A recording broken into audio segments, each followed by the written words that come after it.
वालेकुम गाइस, यहाँ पे मुकाबला हो गया है।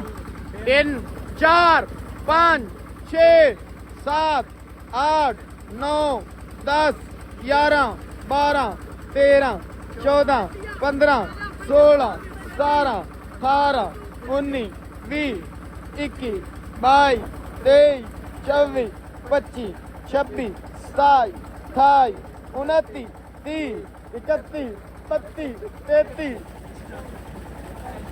36 37 38 39 40 41 42 43 44 45 46 47 48 रोक गया 49 चल रोक गया 49 50 भाई 50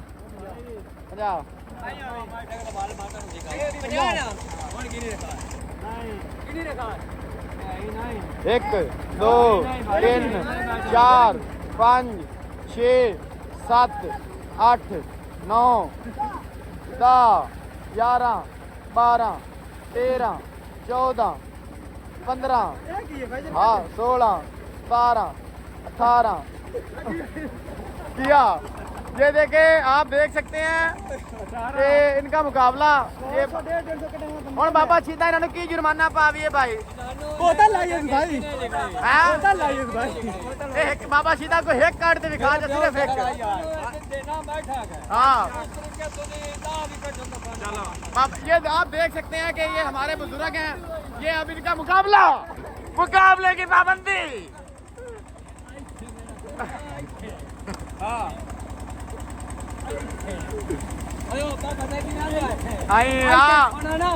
मगरू जोड़ ही आवे नहीं जो नीरा को आइया कर भाई होंदी है साहब। ए टाइम तो सदा काट दे वेख तने पता लग गया भाई किवें हाँ आइए बैठा गई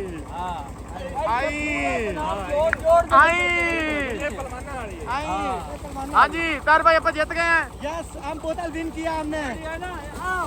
तारा हम बोतलवा पिएंगे, हम बोतलवा पिएंगे। हमरा बोतलवा पिएगा बोतलवा। ये देखे, ये जफर भाई हार चुके हैं। मैं कितने रहा हूं, मैं हरा। ये देखें वसीम भाई और इन्होंने की करना चाहिए, की जुर्माना पाना चाहिए। निम्को से बोतल पानी चाहिए। इस बार निम्को खाने के लिए कौन सा जाल बिछाया गुज्जर ने? शर्तें लगाएंगे गुज्जर। जश्न की तैयारी करो, जश्न का इंतजाम हो, जल जश्न